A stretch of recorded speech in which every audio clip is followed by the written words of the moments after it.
Thank you. Well, first of all, Martin sends his apologies for not being here.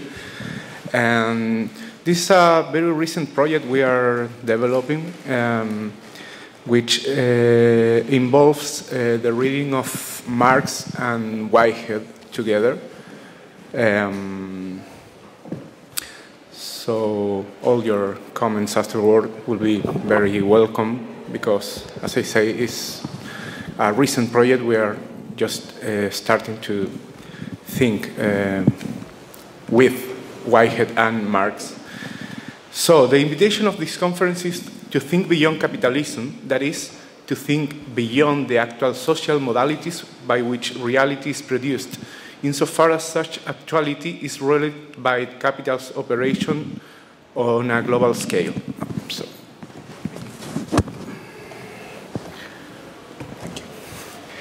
to think beyond implies not a transcendental leap, but taking the risk of thinking the very possibility of future novelty from within the ongoing production of present sameness. In other words, it is the attempt to resist capitalism's own mode of capturing the future, one that Isabel Stengers and Philippe Pigner associate with the production of infernal alternatives. And I quote, "We will give the name infernal alternative to that set of situations that seem to leave no other choice than resignation or a slightly hollow-sounding denunciation." End of quote. This set of situations is described in terms of the killing of politics that works out at the very modus operandi of capitalism. To put it differently, capitalist reproduction depends on a constant erasure of living real alternatives from the well of social possibilities. Indeed, one can witness such processes at the socioeconomic level, where the achievement of financial stability is gaining only at the price of people's welfare, as well as the ecological level, where the modern patterns of production and consumption appear to lead to a proliferation of natural catastrophes to which no response seems possible other than a mere mitigation of their infernal tendencies. To think beyond is therefore, to borrow Benjamin's image, to think against the capitalist grain in order to disclose living alternatives from within the present infernal deadlocks of capitalist reproduction. This paper proposes to do so but by reading Marx's critical social theory through the process philosophy of Whitehead. More concretely, the attempt is to consider the latter's conception of novelty vis-à-vis the former's notion of social change, in order to re-evaluate the perspective of revolutionary transformation of capitalism by means of the processual introduction of novelty into the actual world. While there have already been a few attempts at reading Marx and Whitehead together, in our view, these works end up reducing the implications of process philosophy to the realm of human sociability and consciousness. Such a reductive operation might be in accord with a certain humanist tradition of reading Marx's work, but it betrays Whitehead's insistence on situating the human state not aside but within the wider realm of nature. Indeed, as Whitehead has put it, humankind is, and I quote, "the factor in nature which exhibits in its more intense form the plasticity of nature. Plasticity is the introduction of novel law." End of quote. The key of this passage is, of course, the consideration of nature as the very ground of novelty, and the human as just one, however the most intense, of other processes in nature where such plasticity or capacity for novelty is exhibited. Despite humanist reading of Marx, moreover, for him too, and I quote Marx, "man is a part of nature, and therefore the social reality of nature and human natural science, or the natural science about man, are identical terms." End of quote. Therefore, a processual perspective allows us to offer, however preliminary, a post-humanist reading of Marx, that is, one which includes, but is not reduced to, the human conscious activity in the opening up of living alternatives to capitalism toward the beyond. In this exercise, it is completely necessary to read Whitehead critically, but also Marx, and particularly some misleading framework through which Marx has been read during more than 1.5 centuries. So let's start with Marx.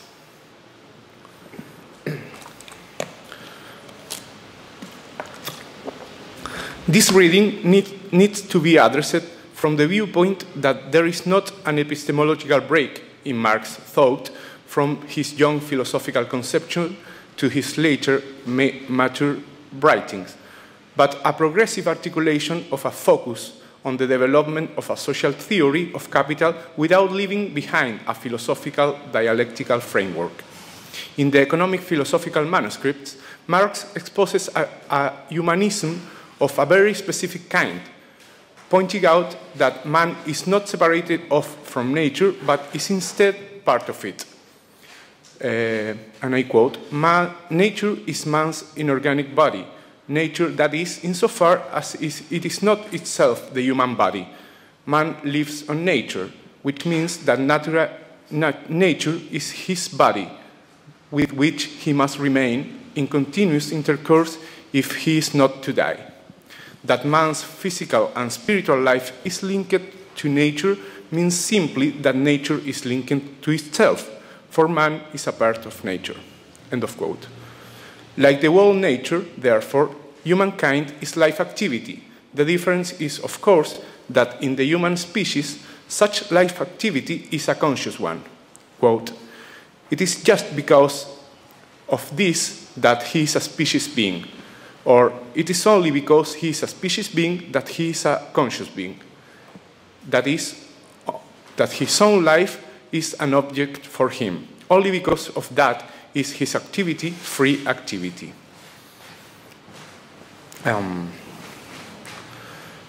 don't know, how many time I have? You have 12 minutes more. 12, okay. In one of the final parts of the economical philosophical manuscript, Marx offers one of his few reflections of communism as the overcoming of private property, which he names is positive annulment. This is important insofar as Marx distinguishes here crude communism, namely the generalization of the private property relation or the establishment of the community as the universal capitalism, and the true communism considered as, and I quote, the complete return of man to himself as social, i.e. human being.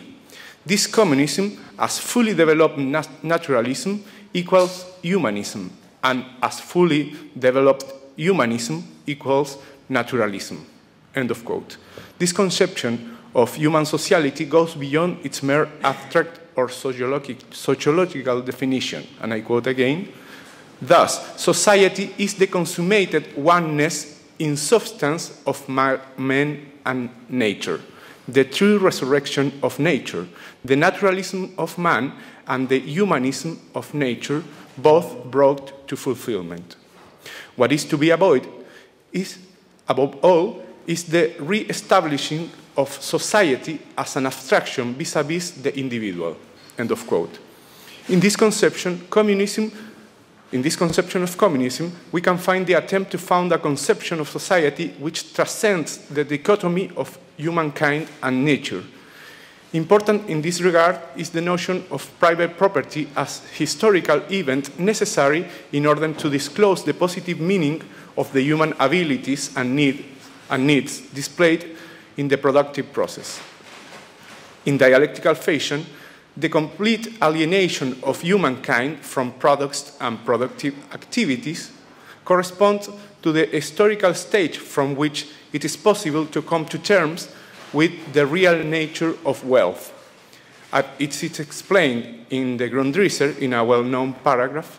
When the limited bourgeois form is stripped away, what is wealth other than the universality of individual needs, capacities, pleasures, productive forces, etc., created through universal exchange, the full development of human mastery over the forces of nature, those of so-called nature as well as of humanity's own nature, the absolute working out of his creative potentialities with no presupposition other than the previous historical development, where he does not reproduce himself in one specificity, but produce his totality, strives not to remain something he has become, but is in the absolute movement of becoming, in Bourdieu economics, and in the epoch of production to which it corresponds, this complete working out of the human content appears as a complete emptying out, this universal objectification as total alienation. End of quote. This passage not only shows that, far from abandoning his early philosophical framework, Marx maintained a concept of capitalism as alienation, well until the preparatory draft for Capital. Furthermore, it displays a similar understanding of the human process of production as part of nature, but as its conscious, active, and more developed part. The production of wealth is thus nothing other than the universal development of human needs in interaction with the so-called nature. In other words, wealth is the extensive creation and recreation of nature for the sake of humankind, that is, of its more active part. If what the young Marx conceives as private property is the presupposition of communism, it is so only insofar as, by means of private property, the truly social character of the process of production is disclosed as such, although in its alienated form.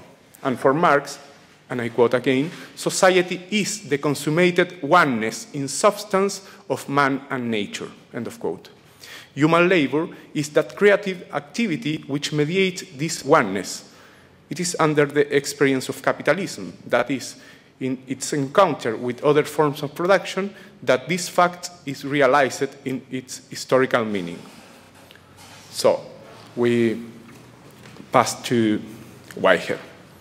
Unlike Marx, Whitehead was a mathematician, and his turn to philosophy was continuously marked by his attention to the heterogeneous demands that mathematical problems pose, demands that, when transposed to the realm of metaphysics, require, and I quote, the endeavor to frame a coherent, logical, necessary system of general ideas in terms of which every element of our experience can be interpreted, end of quote.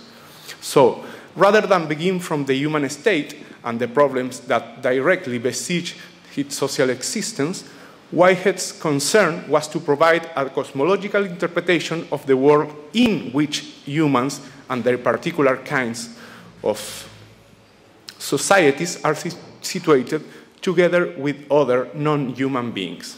In this way, he developed a metaphysics centered on the concept of creativity, a term he in fact coined.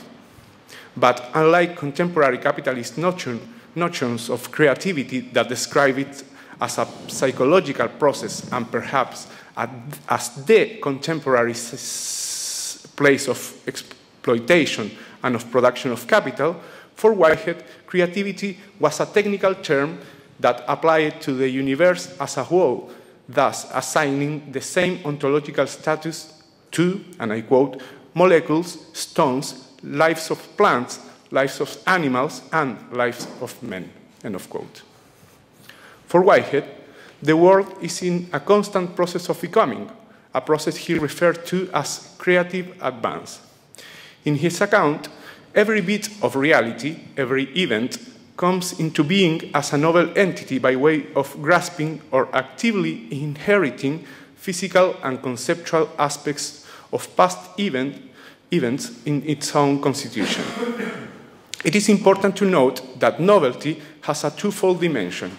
On the one hand, there is added novelty, but the sheer fact that there is a new entity or event that is added to the world.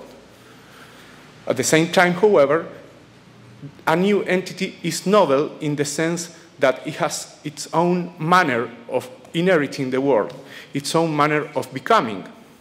Thus, while the becoming of novelty requires a past and hence an environment which may or may not be social, to which it must partially conform, the form this process of becoming takes is not, however, fully determined by the fact of the past. Creativity is not the effect of a mere process or efficient causation. Thus, if the world is ultimately characterized by a creative advance, it is not just because it advances by way of producing more events or by its sheer reproduction, but because it is the manner of the advance itself which is creative. It is this self-creative aspect of every process of worldly novelty that Whitehead calls subjectivity. Now, it is important to point out that this self-creative process must apply coherently across the many different beings of the world. Thus, we must take the risk of assigning subjectivity not just to humans, but also to dogs, plants, rocks, etc. To assign subjectivity to all of the creators of this world means that creativity is not simply a human affair, and definitely not the sole product of human consciousness. This is not to claim that there are not relevant differences among these different beings, nor that the same degrees of creativity are to be found across the board. By contrast, for Whitehead, what differentiates rocks from humans is not an ontological distinction, but a difference of degree or intensity of subjectivity, such that, and I quote, each occasion exhibits its measure of creative emphasis in proportion to its measure of subjective intensity, end of quote. Thus, while a rock exhibits some degree of creative emphasis, for instance, no rock is exactly like any other rock, its becoming is nevertheless largely governed by the physical components and process, what Whitehead called feelings, that feed into its own constitution, while its conceptual feelings are comparatively negligible. Thus, the conceptual life of a rock is largely governed by a conformal or conservative self-preservation of those physical aspects of the world it has integrated in itself, as well as of its own persistence. And indeed, rocks are much better at persisting than humans.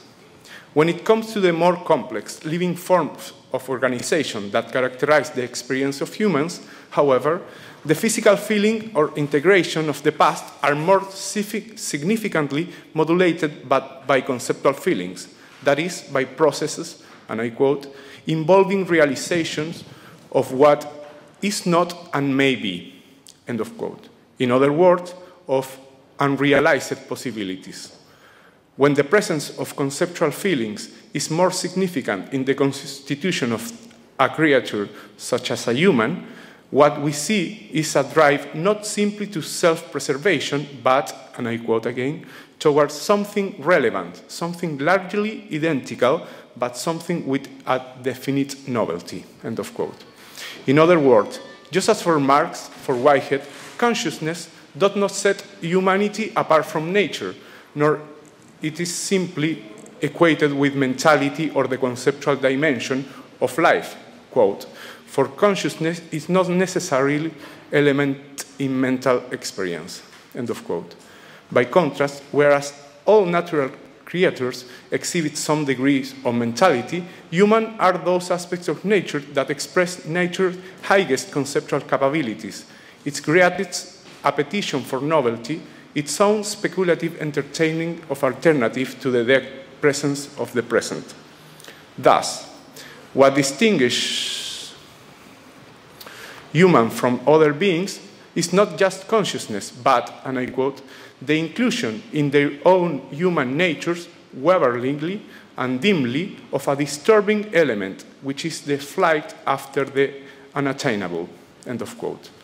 It is this flight after the unattainable that, despite the general parasitism by which capitalism infects all human practices, despite its permanent killing of the present, opens the possibility for a living alternative to the present, deadening modes of sociality that take hold among the many different creatures that compose the world. A possibility that is never already given, but always to be collective and experimentally produced. Just to conclude, for Whitehead, and I quote, "The creativity of the world is the throbbing emotion of the past hurling itself into a new transcendental fact. If capitalism is considered as alienation of living labor for the sake of capital's self-reproduction, one might therefore conclude that under capitalist rule, the social relatedness that forms the ground of any process is impoverished of its ability to create real living alternatives. However, labor as creative activity is disclosed only from within capitalist experience. The discovery of labor as the true mediation of humankind and nature is thus the historical event that allows Marx to envisage the possibility of a non-alienated form of social production.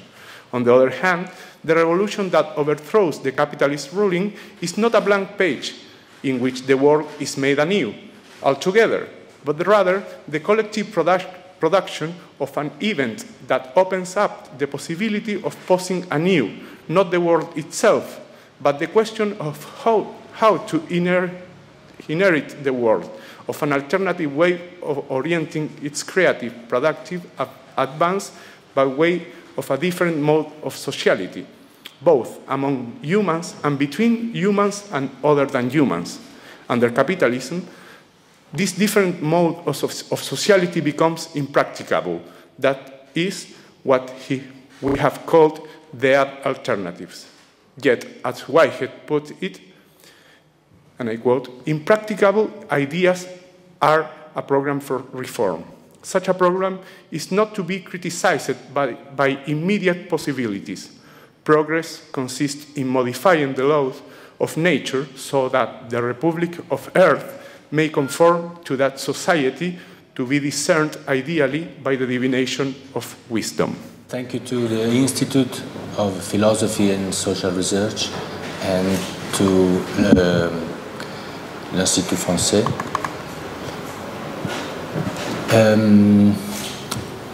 I have to cut short my presentation, and so I prepared some images and little texts. The main theme is the concept of the interstices, but the historical problem of, from a Marxist or whatever perspective, is the problem or the theory of transition. Post-Althusserrian is an adjective that I want to use because I want to feel free to be not identified with Althusserism, but at the same time I feel very, very strong liaison with Althusser's legacy. So, interstice. The concept of the interstice is exactly this. The line or pores between,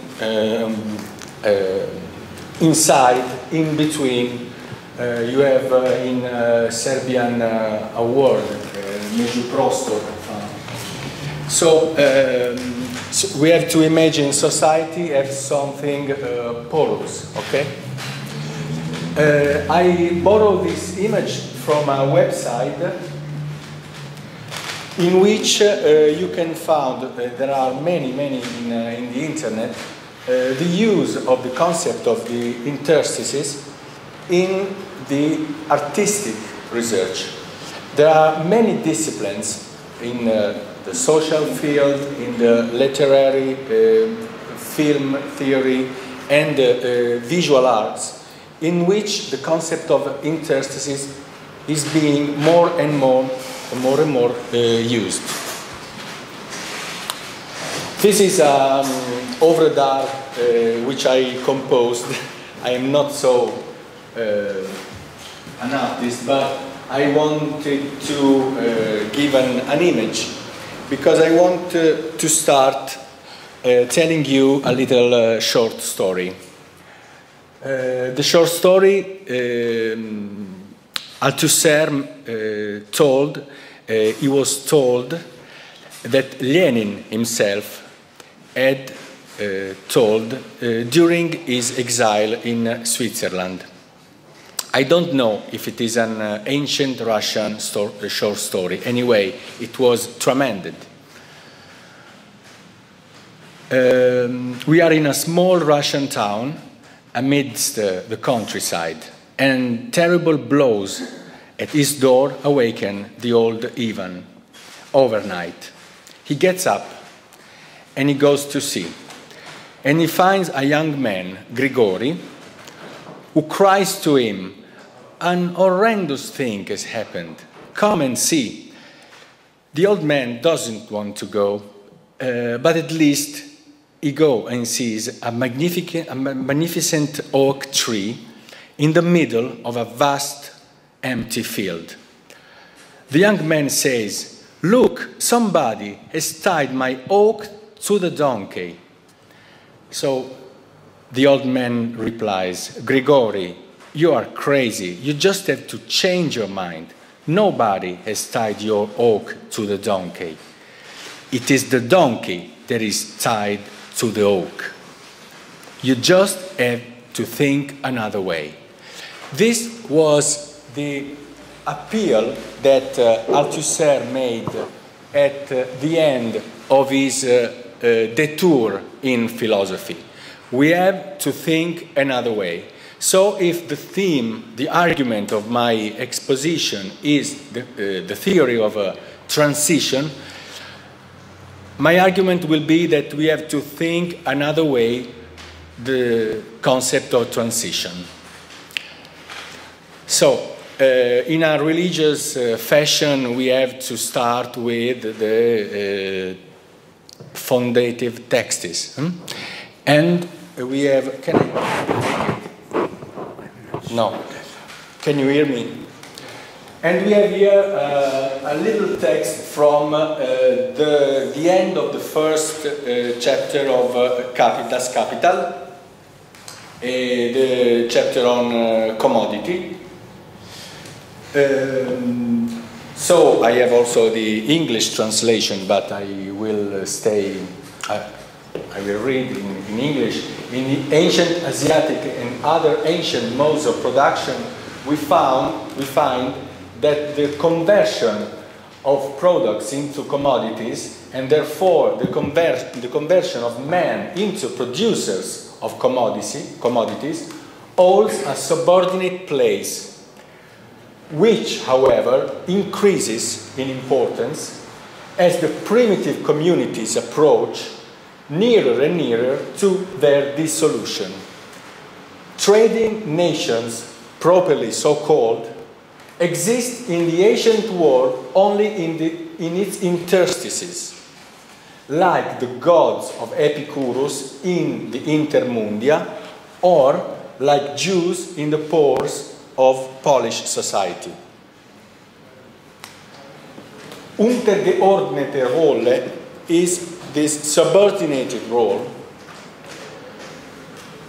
Stadium is a concept of a gradualism, of a progress that has a kind of naturalistic mode of developing. Eigentliche is a very strong term. Intermundian is a concept relied with Epicurus mythology, if you want. Juden is a signal of a particular phenomenon, social phenomenon, in a precise historical context.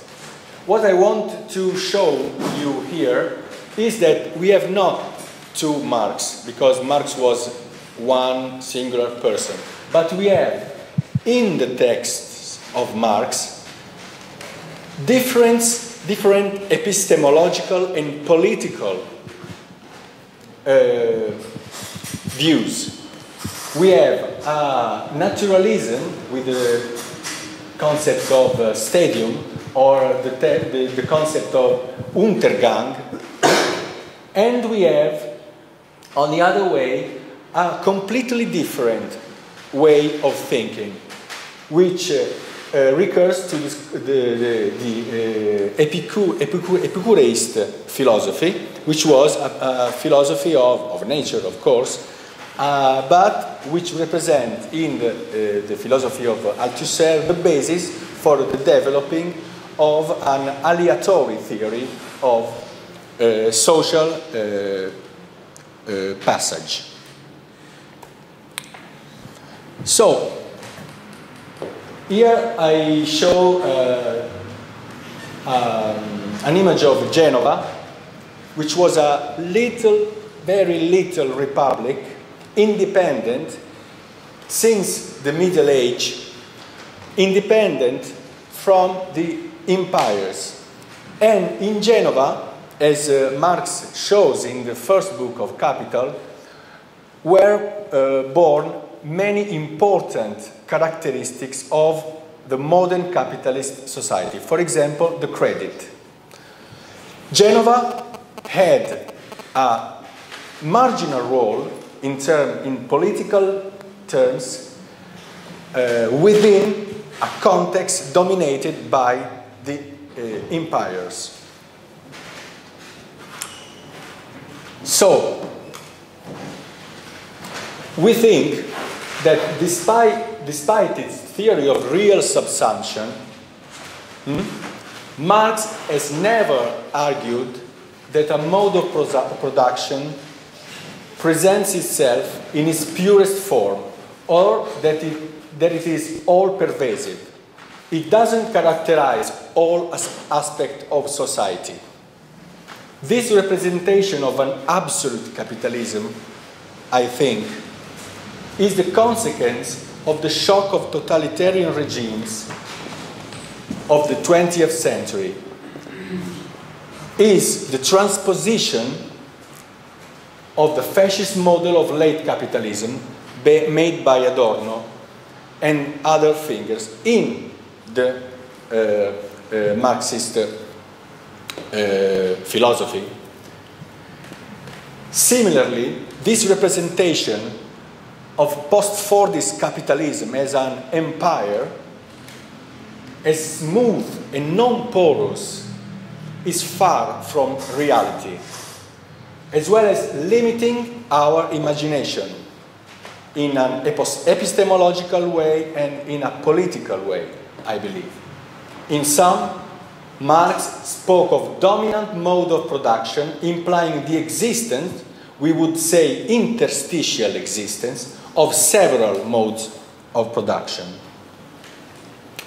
Let's come back to the image of the Jews in Polish society. They are a very interesting example of what I mean with the concept of interstitiality, which is an ambivalent concept. We have here an image in which we are faced with a very old-fashioned old man, I think dressed in the Ashkenazi way. And then gradually we have the image of other people who gradually approximated to the model of a fully integrated bourgeois, Jewish bourgeois in the Polish society. And then we have a scene with horse, etc., which I can, which gives me the image of commerce and trades, etc. So, social marginality can furnish a basis of a privileged role in the transition to a new social economic formation. On the other hand, this same social marginality can furnish the basis for a very violent treatment when the social economic formation polarizes or crashes. So I have in mind an ambivalent concept of interstitiality.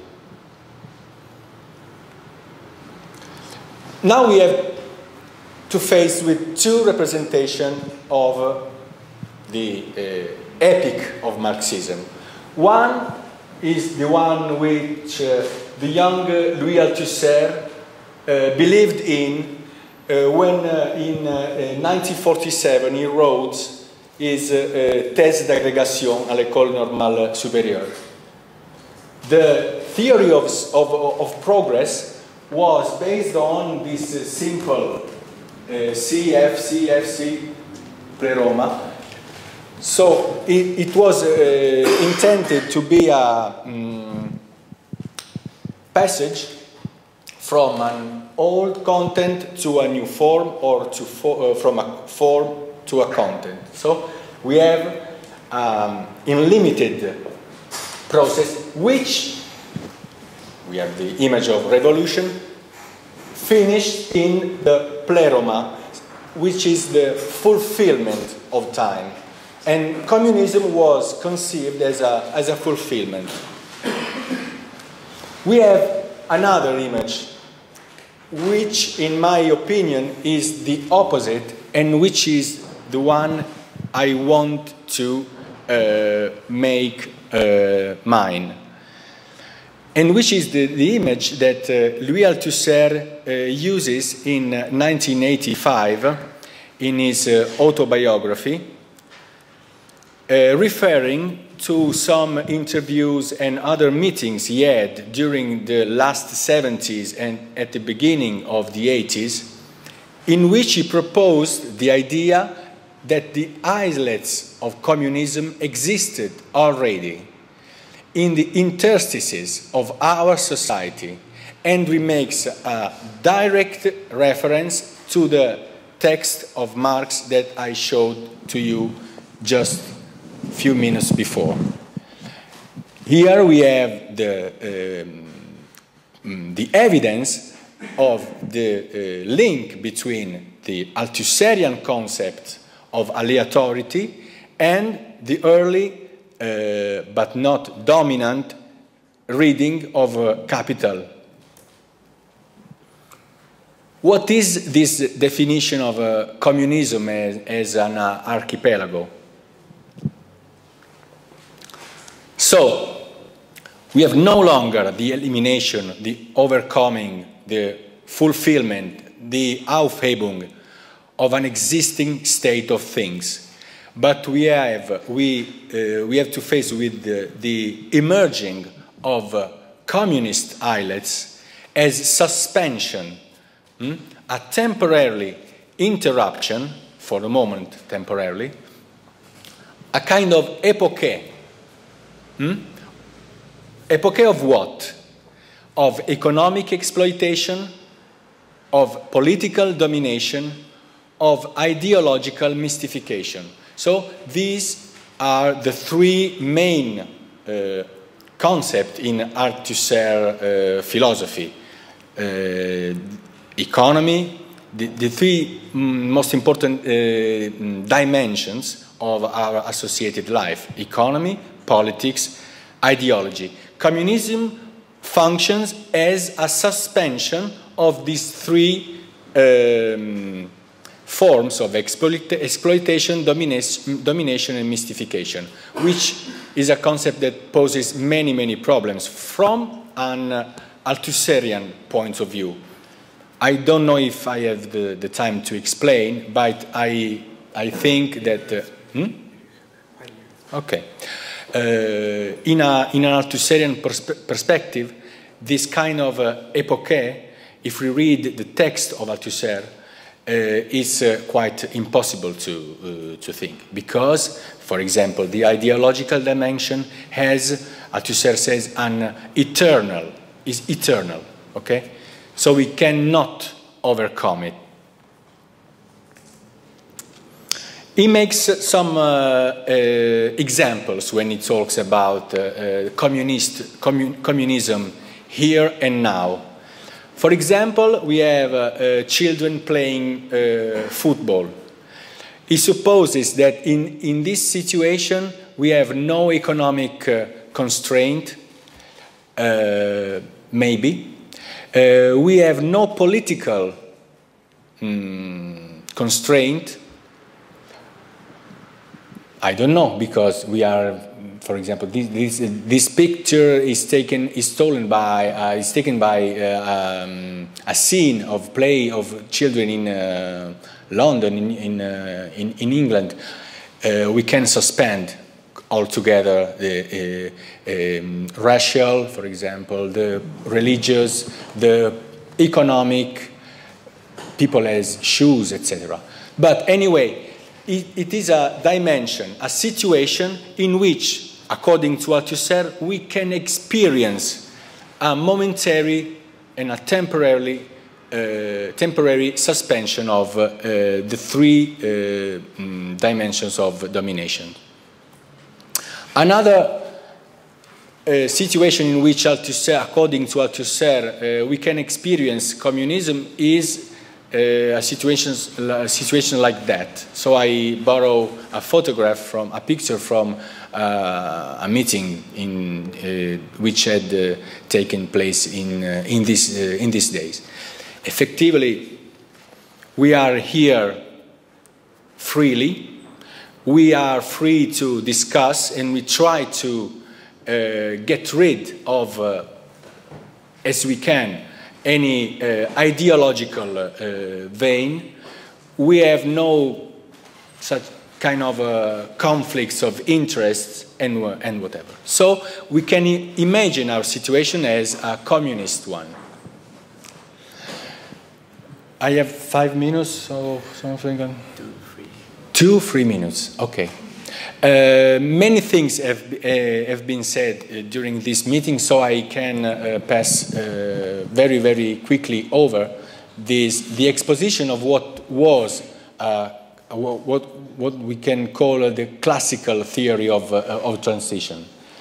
Anyway, the Marxists of the 20th century, for example, Horkheimer, Schweitzer, Bettelheim, conceived the theory of transition as a set of topics, of arguments, to the transition from the capitalist mode of production to the socialist mode of production.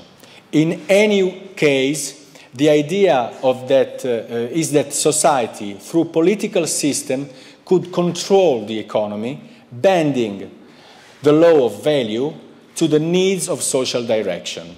Clearly then, whatever the coloring of that you want to give to the theory of transition has still look a dirigist theory, as provided a conscious directions, is provide a conscious direction. The theme we found in Marx himself. But I propose to think another way. Capitalism is, like any other mode of production, a structure of recursivity, a world of necessity, but like any necessity, according to Althusser, it is a becoming necessary of the encounter of contingents. So, why don't we think the dominant mode of production beyond capitalism, let's call it communism just as a placeholder, as a becoming necessary of the encounter of contingents? Why shall we adopt a determinist conception of the passage?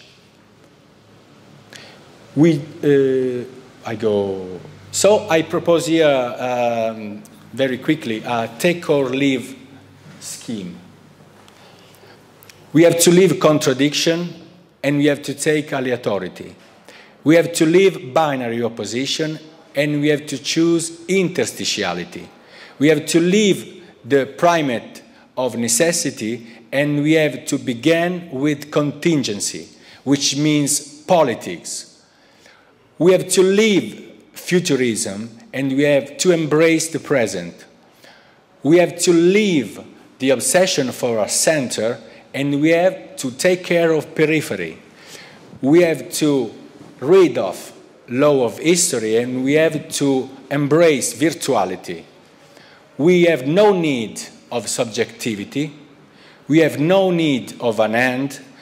We have no need of myth of social system because we have an archipelago.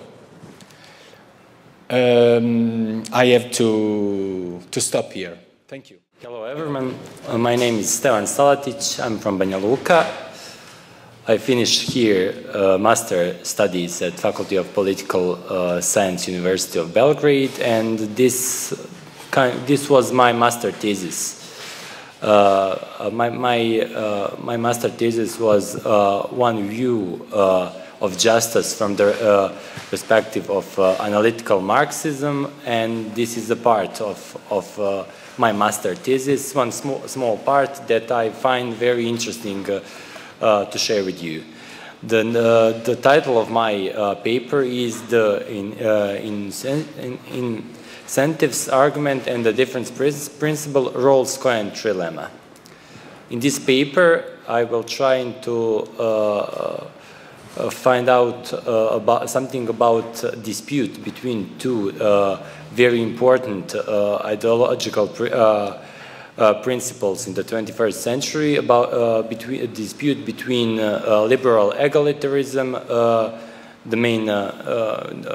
the theory on liberal egalitarianism. The main representatives are Ronald Dworkin and John Rawls, and the theory of analytical Marxism, the branch of Marxism from the Britain and American schools. The main representatives of this ideological principles are Gerald Cohen, John Raymer, and Philippe Paris. The debate about justifying incentives between liberal egalitarianism and analytical Marxism is located in the center of this paper. The main dispute between these two schools is dispute between strict and lax reading of the Rawls difference principle. The analytical Marxism built their own theory on the theory of justice of John Rawls, and they are trying to make on that theory. They are trying to make more society with more justice than the Rawls is. Strict and lax reading of the Rawls difference principle is the main subject of the dispute between those two theoretical schools, liberal egalitarianism and analytical Marxism. The main question, the question that is in the core of this research is, can we characterize one society as just in the sense of justice, in which talented receive incentives for their work? Can the talented people can say in one society, I will work this kind of hard only if you pay me more than average worker? The second main question, the second dispute is about freedom of choice of occupation in these two theoretical schools, in liberal egalitarianism and analytical Marxism.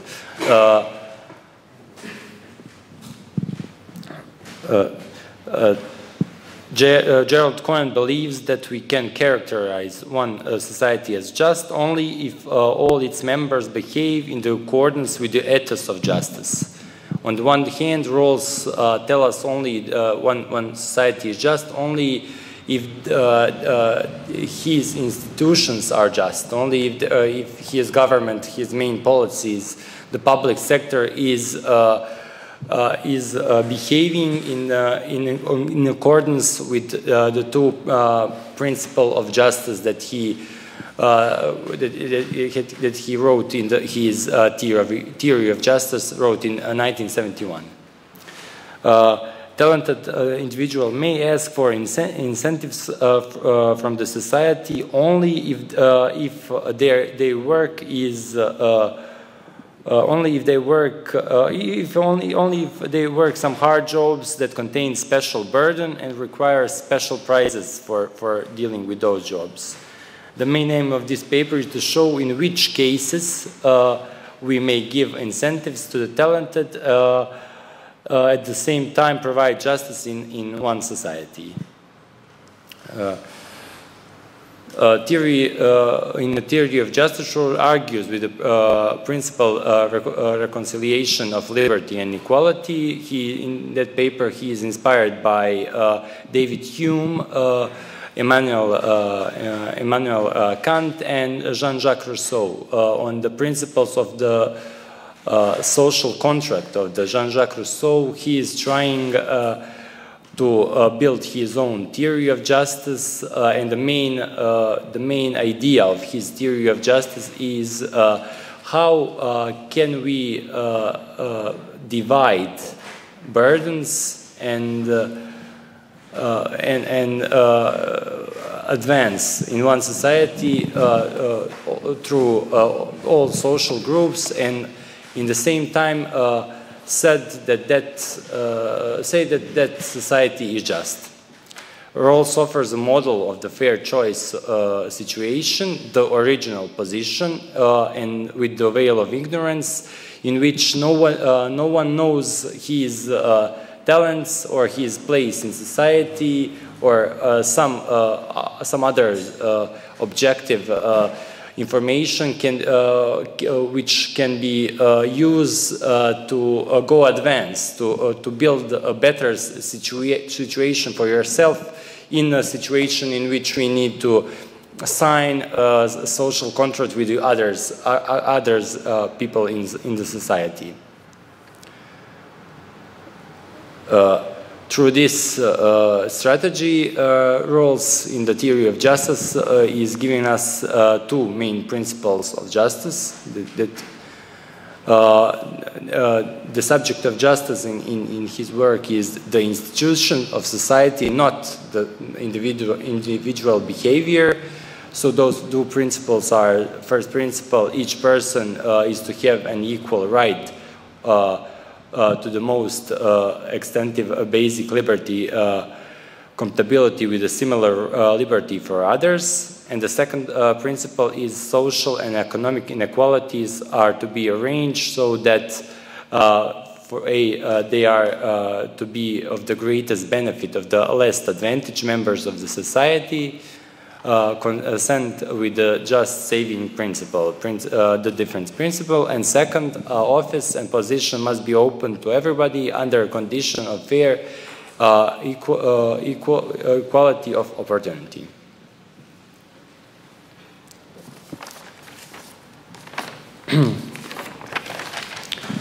Rawls' claim that departure from equality of a list he called primary goods, things which a rational man wants, whatever else he wants, are justified only on the extent that they improve a lot of those who are the worst off under the distribution in comparison of the previous equal distribution. His agreement for the position rests heavily on the claim that morally arbitrary factors, for example, the family one you are born into, shouldn't determine one's life chances or opportunities. Rawls is also keeping on the intuition that a person does not morally deserve their inborn talents, though that one is not entitled to all of the benefits they could possibly receive from them. Hence, at least one of the criteria which could provide an alternative to equality is in assessing the justice of distributions is eliminated. Rawls is telling us that nobody in one society does not deserve to be a Mensa member, to have the intelligence of 150, and nobody morally deserves to be a man with disadvantages. So the society must behave in the way to deal with these kind of differences in society and help the worst off to be better off. The only way to do that is to allocate some material goods that are provided to work of talented and productive people to some other social group that are less fortunate that those social group with talented. That is the main idea in the core of the in the structural core of the liberal egalitarianism as theoretical school. Rawls is trying to give us the picture of the society that is just as it can be under the capitalism system and capitalism wave of production. Gerald Cohen was one of the main representatives of the theoretical approach called analytical Marxism, and he's the most popular and the best book is Rescuing Justice and Equality. Cohen is telling us that the Rawls concept is the right concept. Analytical Marxism cannot in the future cannot build his own theory on the theory of material in historism and some other parts of Marxian political theory and thought. So Gerald Cohen is trying to build his own theory of justice through the theory of justice of John Rawls.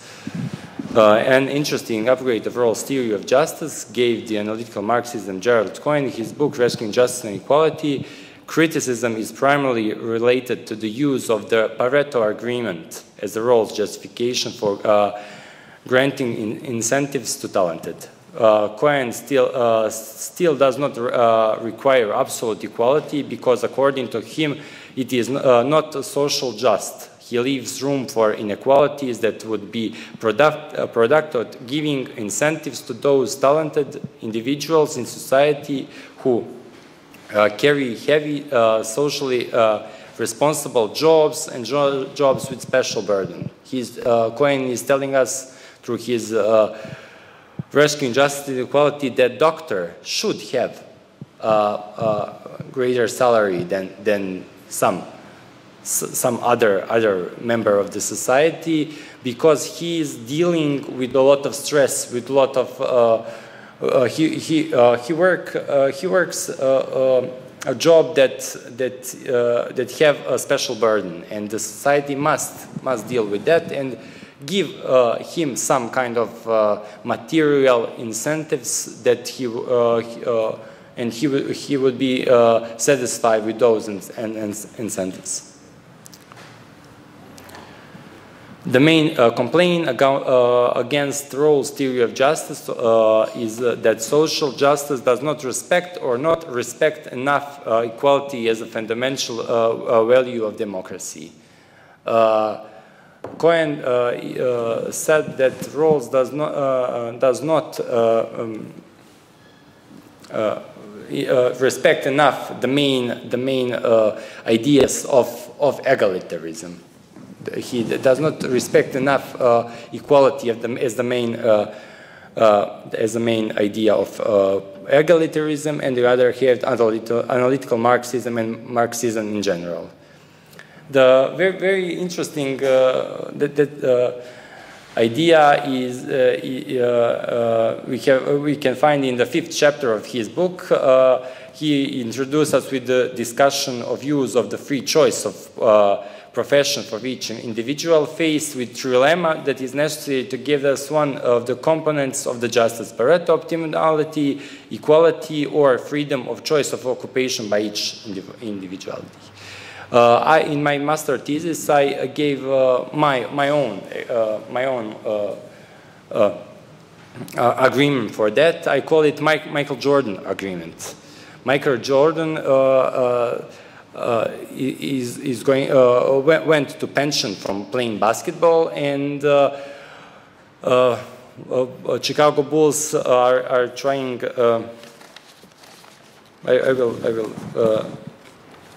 Michael Jordan is facing the trilemma of whether to start dealing with professional basketball or professional baseball, or return to basketball, from which he withdrew in early retirement. Chicago Bulls, after his early retirement, are no longer the same team. They have problems with the composition, and they are not competing for the title. Chicago Bulls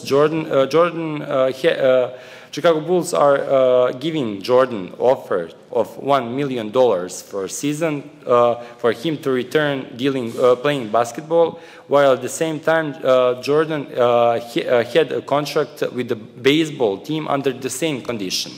Jordan is more satisfying playing baseball than basketball, so he requires that Chicago Bulls give him a contract of $2 million per season. Pareto efficient in this case is the return of Michael Jordan playing professional basketball, because in that sport he can give the basketball association a lot more than playing baseball, but his freedom of choice of occupation tell us that he should play baseball, because that is his greater desire. Equality consists in the equal pay per season for $1 million. In case if Jordan selects basketball paid for $1 million, two principles of Rawls-Cohen dilemma are satisfied: freedom of choice of occupation and equality, but Pareto optimality is sacrifice. In case Jordan chooses to return basketball at the salary of $1 million, also two principles of justice will be satisfied: Pareto efficiency and equality, but sacrifice the freedom of choice of occupation. And in the third case, if Jordan returned to playing basketball with a salary of $2 million, respect and freedom of choice of occupation and Pareto optimality would be satisfied, but equality would be sacrificed in that situation. For the society, society would benefit more if Jordan returns to play basketball at the salary of $1 million, but at the same time, that means elimination of Jordan's free will to choose occupation that he wants. Solution to the problem trilemma Cohen find in the response of the Richard Titmus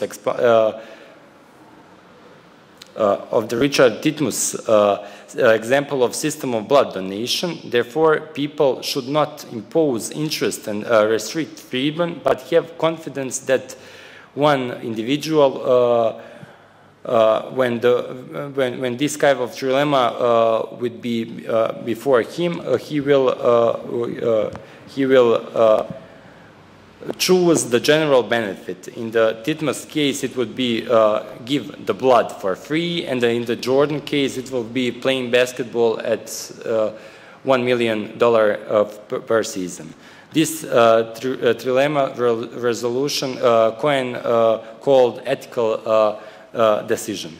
So Cohen's critique of Rawls' difference principle applies to Rawls' unjustified allowed extortion by talented in society who are willing to contribute more only if they are richly rewarded for that.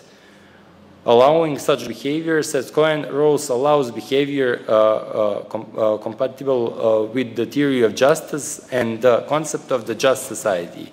his critique of Rawls' agreement giving incentives to talented, Cohen concludes saying, Rawls' policy of incentives as a characteristic of a just society, where the words such as Mills say something were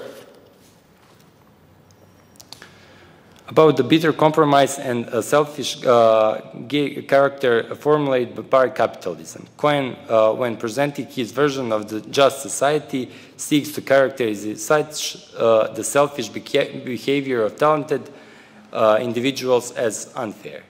Thank you.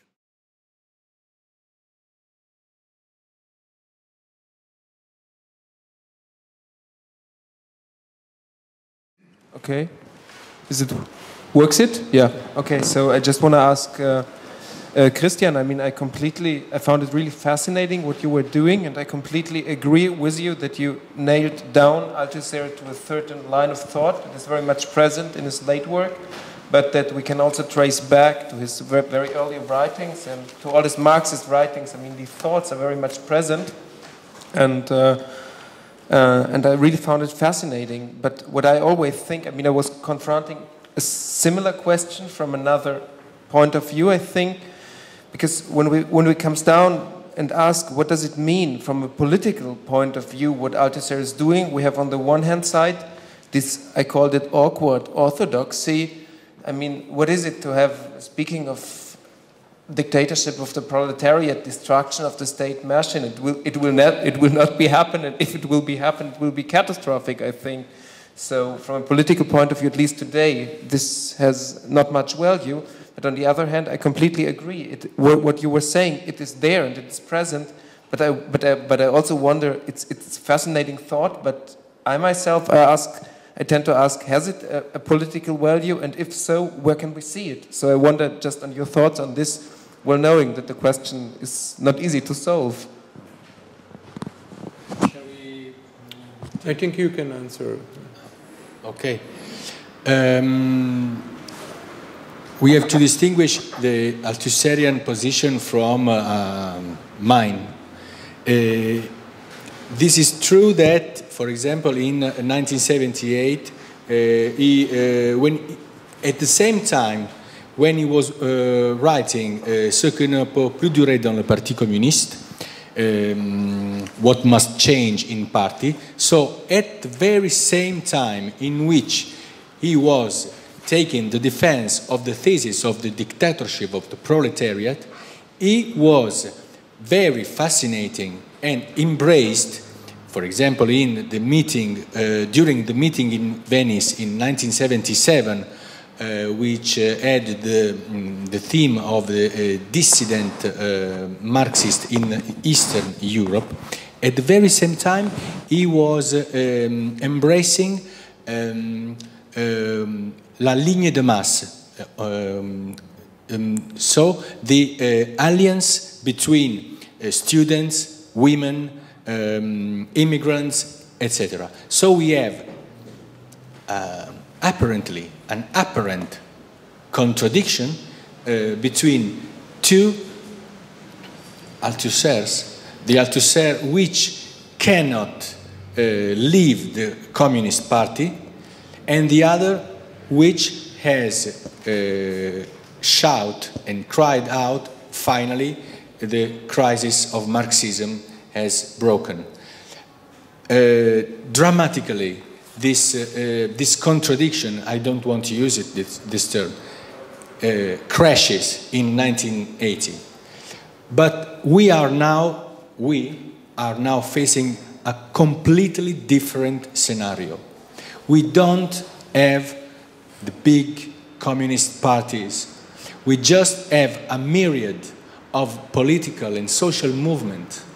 We don't have the historical subject of the overcoming of history, of the fulfillment of history. We just have islands which have to communicate and to try to create something in a sea of shit. I have some. I'm sure I'm not either fan of Althusser, not either familiar much with the Althusserian philosophy, but something okay. I have something like same problem with Sebastian. I try to see practical value of your thesis, okay? And what is the problem? You go to you talk about this Althusserian idea of ideology that is always okay. There's the concept of alienation, of interpolation, that is so strong by Althusser. Okay, someone give me a phone, I said I am, okay, I'm already interpolated. And from this position, okay, we are playing football, I said, hey, give me the ball, it's already in work, and that is not just a problem, is there an archipelago, is there interspecies, but it is a problem of this hard interpolation, a hard system of reproduction, and I don't see then Althusser, I think, trying with his conception of politics. That is, I'm very don't have sympathies for these Althusserian political practical solutions, but I think he's trying to solve it with this some kind of fight of ideologies. But I don't see how we here go from this interspecies to this something that will be more than interspace. So that is one of my questions. And second, I would like for you to try to explain some of this binary opposition. If you could look from the table, could I open it?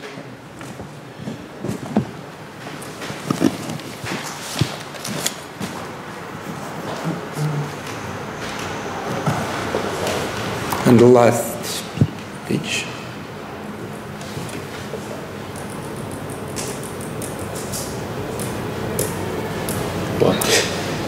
Yeah, here. I have one more question. If anybody have other about the role of history by Althusser, it's very important. I think that there is a reason why it's important to speak of the island that should be conquered. It is very important in early Marx, not Althusserian position, when we speak about, for example, economical philosophical manuscript, that we should take history in our hands. And I think that is some strong practical idea. I'm a little skeptical from this Marxist position, practical position, that we not just taking the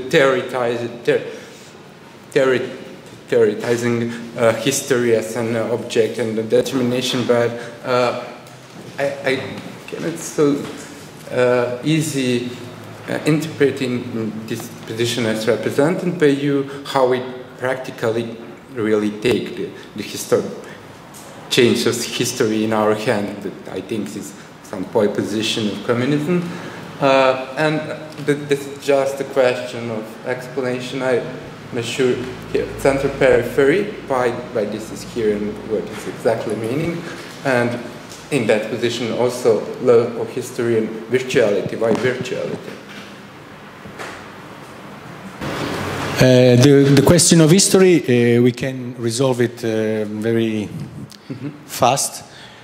The relationship between laws of history or law of history and virtuality is the same between contingency and necessity, which means that we can talk of historicity, but we had to have in mind that the laws, for example, the law of value, comes up from the combination of elements which are present in different contexts, and they are independent one to another, okay? But at the moment in which they constitute a complex, a combination, a Gliederung in a Marxian term, they became to follow a law. So we can analyze the law of capitalist society. I don't want to tell that there's no law, but the moment in which these laws produces themselves is relied to contingency. I think that it is the same concept we find in Michel Foucault, the concept of dispositif. So different and independent elements can combine, can coalesce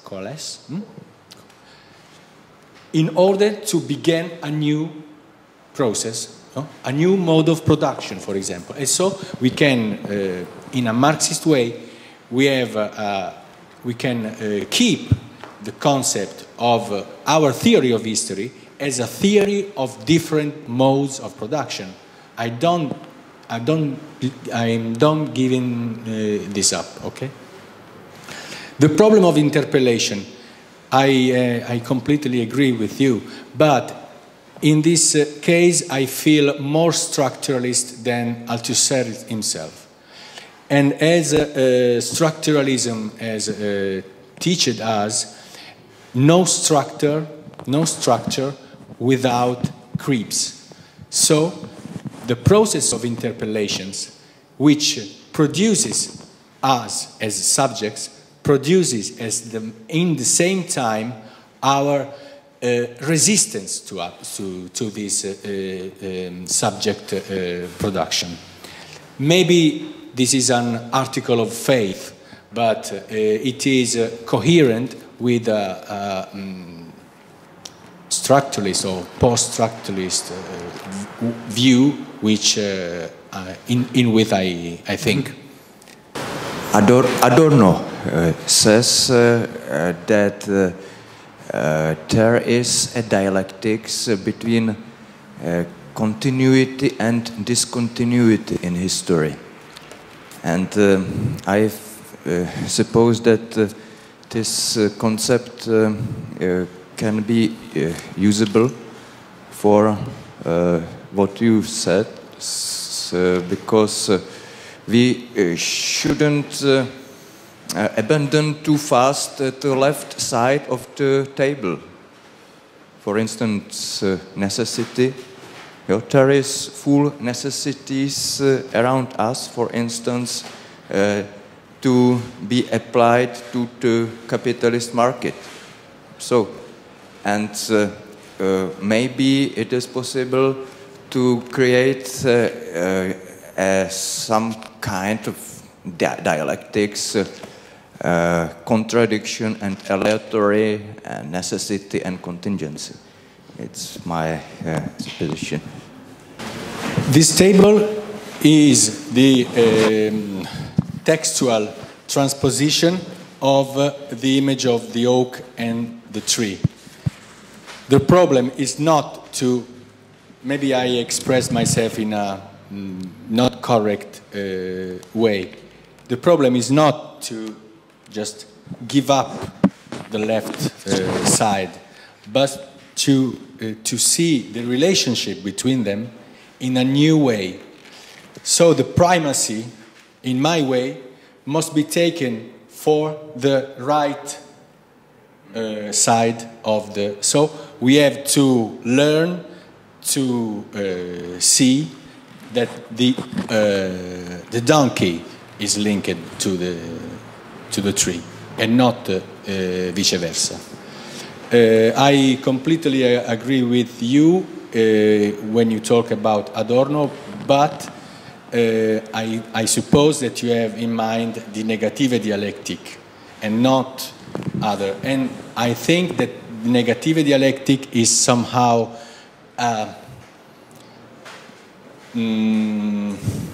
don't know, something that which doesn't matches, which is new and not coherent, for example, with the dialectics of Illuminism. So I feel that the negative dialectic is one of the most important philosophical works in the 20th century, which can be used in a perspective like this. Yes.